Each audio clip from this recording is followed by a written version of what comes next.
Hello and welcome to the West Ham Transfer Rumours Show, where we take a look at the latest gossip surrounding potential incomings and outgoings at our football club during the summer transfer window. And we're going to kick it off with João Palhinha. Not Declan Rice, we'll do him at the end, although it does feed in to our pursuit of Palhinha. The reports are that he is our number one target in the event of the sale of our captain Declan Rice. So should Rice go to Arsenal, which is expected, Palhinha will be the one we move for. Reports today suggest that Fulham have priced him up at 60 million. Feels a little bit chunky, but that's exactly what Fulham should be doing. Don't blame them at all. They're doing the right thing.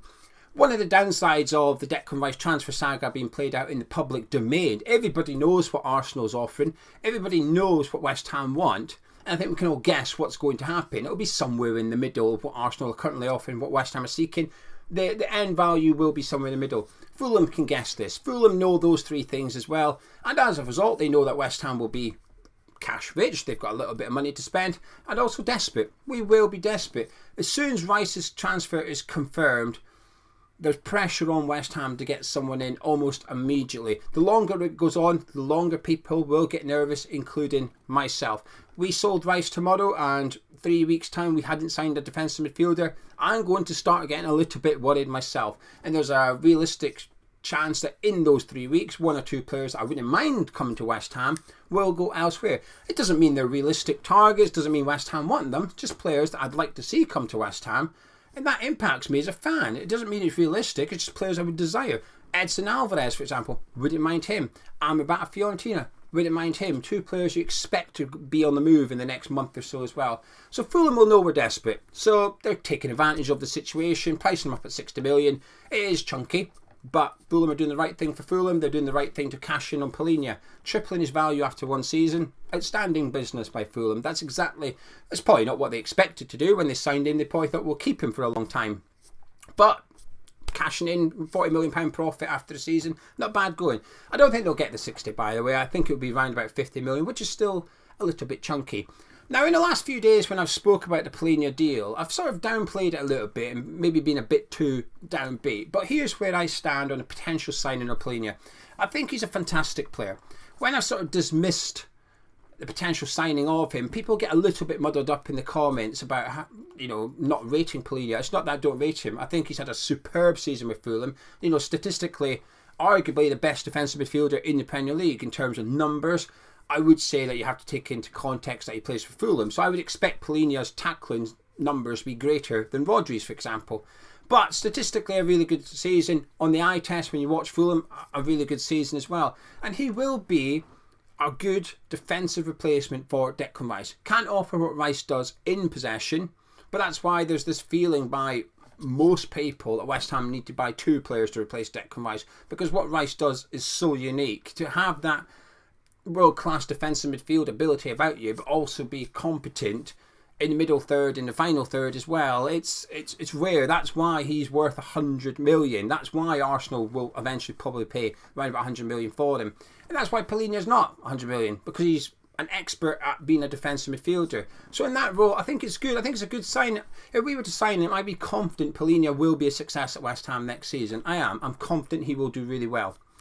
My issue was 50 million just feels a little bit chunky for a player that will have little to no resale value.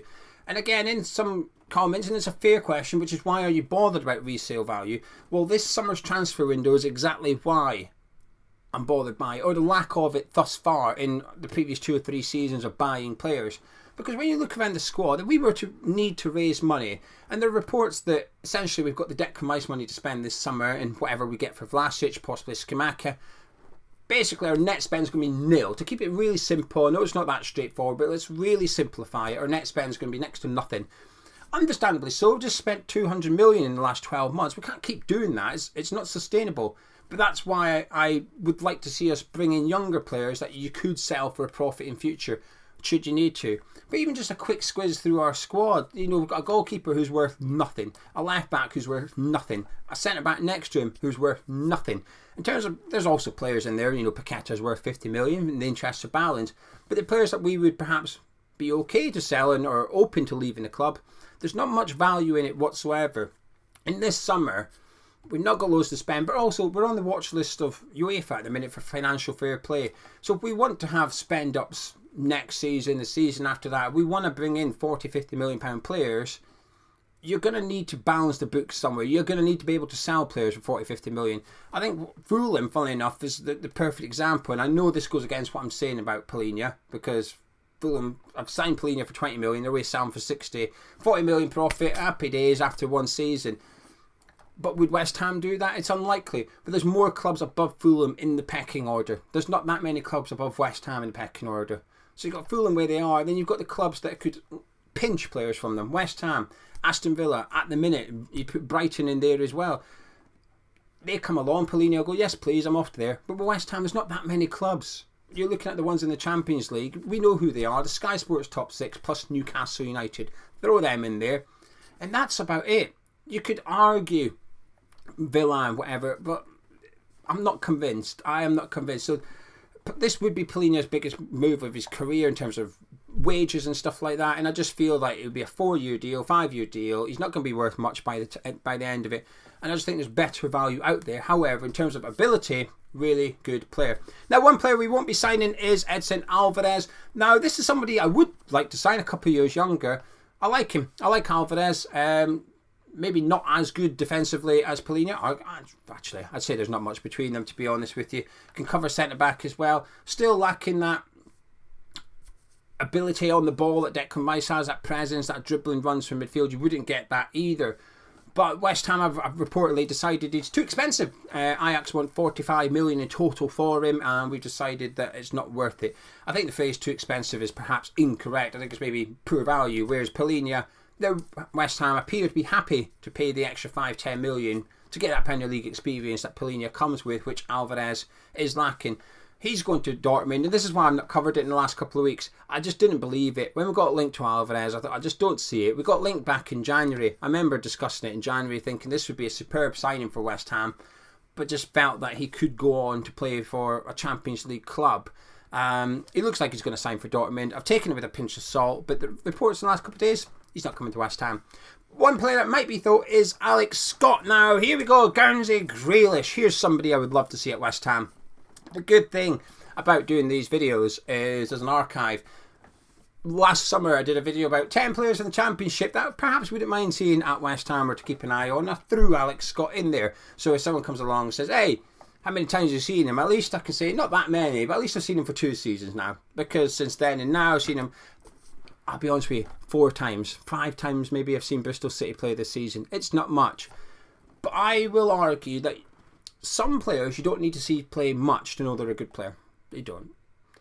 How many times do you need to watch West Ham Declan Rice play to know that Declan Rice is a bloody good player? It's not very often. 3 games and I would expect you to form an opinion that Declan Rice is a top player. Even when he has a poor game, you can still see the ability. And Alex Scott fits into that category a little bit for me. Whenever I see Bristol City play, sometimes you'll have a quiet game, but there's still the evidence of the ability he has within that 90 minutes, whether it's his dribbling, whether it's his creativity, whether it's his skills, whether he's quite hard working, actually, not something you'd always associate with a player of that ilk. And then when you think about who he would be replacing at West Ham, I mean, the fact he's homegrown as well ticks the box, 19 years old. This is good. This is a transfer I would love to see happen. But unlike Palhinha, when we get the Declan Rice transfer, that person, Palhinha, likely, he has to walk into the starting 11. He's got to be that good. He walks in there and he's not competing with Flynn Downs. He pushes Flynn Downs out of the way and says, this is my spot. I'm that good. Move out of the way. And I think Palhinha does that. Does Alex Scott get straight into our starting 11? I'm not convinced, but that's not a bad thing. At the minute, I don't feel we've got a replacement for Lucas Paqueta. Paqueta's unfit. If Paqueta's suspended, he's injured, whatever. Who goes in there? You can make a case for Pablo Fornals, but that's about it. I think Paqueta's natural replacement at West Ham has been Manuel Lanzini. I think Alex Scott would be that replacement. It would mean that should Paqueta be unavailable, Scott can go in and do that role. There is an argument that Scott could replace Souček, and it could be, Palhinha with Scott and Paqueta. I think that would be a bit too much too soon, but perhaps long term that would be the vision for the West Ham midfield. Scott's also played, on the right and the left as well, so he can cover various different positions. And some transfer rumours I see with us when we're linked to a player, some of them I don't get. I think, really? I don't believe that. But there's some of them where this one falls in the middle somewhere. Do I believe it? Not really. There's just something preventing me believing that this rumour is true. I think it's because I believe that we don't have loads of money to spend. So we are going to go get Palhinha and possibly Harvey Barnes. It feels like there's not going to be much leftover lolly. Then what we're doing? Do we still want Ward-Prowse? Do we want Alex Scott? I think numbers coming into West Ham this summer is going to be quite low, actually. I don't think we're going to see a large turnover of players. And then we've also got a potential issue up front should Skamaka get his move away as well. So I don't really believe the Alex Scott thing, but it just makes sense. A player coming in, homegrown, 19 years old. We've dipped into the Championship plenty of times. For, the criticism Moyes gets regarding playing youngsters, I'll accept that. One thing I will say, he does give players from the Championship an opportunity. Flynn Downs has had a bit of an opportunity. Ben Rama's had it. Jared Bowen's had it. Moyes does not mind buying from the Championship, so he ticks that box as well. And I just pray that this is true, because at 20 million, the rumoured price tag, I think he'll look like a bargain in years to come. I think he's got a lot of ability already, but I think he's got a lot of potential. The one about it, the player from the under-18s that's impressed me the most this season being George Earthy. I think Scott would then get in his way of any progress into the senior squad. But, bring in Scott, loan Earthy out next season or something would be perhaps a wise thing to do. So Alex Scott to West Ham, please. Harvey Barnes is still being linked. Wow. This is where I scratch my head sometimes. I expect West Ham to be, not saying this is true, but I expect West Ham to be in conversation with Fulham right now. Surely we've opened talks with Fulham over Palhinha. We've got to have done. I expect West Ham to be acting as if the sale of Declan Rice is imminent, is a way to happen very, very soon. So that if it does go through, we're dealing with it. We've accepted the bid. We're basically lodging bids there and then for Palhinha and whoever else we've targeted. So the reports with Harvey Barnes are that we're wanting him, but we've not yet submitted a bid and we've got tough competition. You sort of think, well, what are we waiting for? And I appreciate we're waiting for the sale of Declan Rice, but it doesn't mean we can't begin the process. It's not a quick thing. Buying players is not quick. Sometimes it feels quick because we don't hear about it. Oh, hang on a minute, like Danny Ings, for example. The day before we signed him, it came out that Ings was off to West Ham. Hang on a minute, where's this come from? Doesn't mean it was done in a day. It just means we didn't know about it until the day before. And I think that's where I hope West Ham are being a little bit proactive for Palhinha, for Harvey Barnes. I'm hoping the rumours that we're interested in him are true, but I hope the rumours that we're yet to submit a bid. I guess the talks can be underway without the official bid. I just hope we're doing something. So should the Declan Rice thing move, we're ready to rock and roll and we're not dragging our feet. Now, lastly, the Declan Rice thing. Earlier on today, the reports were that Arsenal submitted a second bid of 75 million plus 15 million pound of add-ons, totaling 90 million. The reports immediately, about an hour after that came out, it came out that West Ham had rejected it. Good, I like that, snappy. No negotiating. I hope we just said a firm no. Just looked at him and went, nah, you're not having that, do one. Because it feels like they're taking the mick a little bit. 75 million plus 15 million of add-ons. Now, I don't mind add-ons being part of a deal. It makes sense to some extent. But not when you're relying on Arsenal winning the Premier League and winning the Champions League. And there'll be other clauses in there. There will be bits of it that's attributed to appearances, perhaps the captaincy, perhaps England caps, whatever. But whatever that value is, so if let's just say hypothetically it was 5 million for winning the Premier League and 5 million for winning the Champions League, West Ham have basically got to assume we're never going to see that money. We have to assume Arsenal will not win either of those trophies. And then the package just isn't that impressive, is it? What it does do, though, is I think it provides clarity as to what Arsenal's original bid was, because when that came out, it was believed it was 80 million. But there's a little bit of a discrepancy with reports. Some were saying it was 70 million plus 10 million, and some were saying it was 80 million plus 10 million. Well, surely it's 70 plus 10, totaling 80. I'd like to think they haven't made their second offer worse than the first one. So I think the first one was probably 70 million plus 10 million. They've now come back in with 75 million and 15 million. My worry is that those reporting it are suggesting it's not too far away, and West Ham want 100 million. I'd almost would like clarity over that.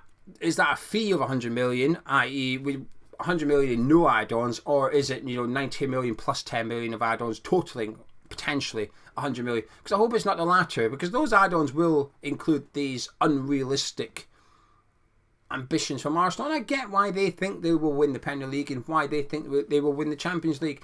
Good on them, that's what they should be achieving for. But I don't want West Ham relying on them winning the bloody things. We can't be doing that. We've got to assume they will not win those trophies. We cannot have potential 5-10 million hanging in the balance on Arsenal's trophy success. Now, I've left out the FA Cup and the Carabao Cup on purpose because I think Arsenal might win them. I think having that in there is not a big deal, and the value attributed to those will be a lot less than attributed to Arsenal winning the Premier League. So I don't mind the domestic cups being in there. It's the two major ones. We just can't have it. But I'm sure Arsenal will be back with the third bid. I just hope Man City get involved. I still can't quite believe it. I keep seeing the reports that Man City are interested. Man City are monitoring. Man City want to be kept up to date with stuff. Man City might bid. Man City will bid. I just don't believe it. I'm just a bit...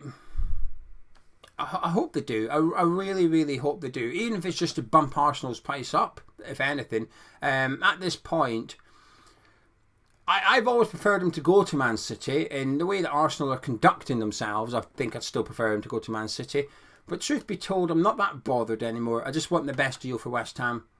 I do. Whoever offers the most money, that is the club I hope he goes to, so that we can benefit and hopefully utilise it correctly and improve the squad. Whether that's Palhinha, Harvey Barnes, Alex Scott, we'll have to wait and see. But that's your latest West Ham transfer rumours. If you enjoyed this video, please do drop a like on it. Subscribe if you're new around here. And tomorrow, I'll be back with an opinion piece. No more transfer rumours tomorrow. I'm sure they'll be back on Thursday, though. I'll catch you in a bit.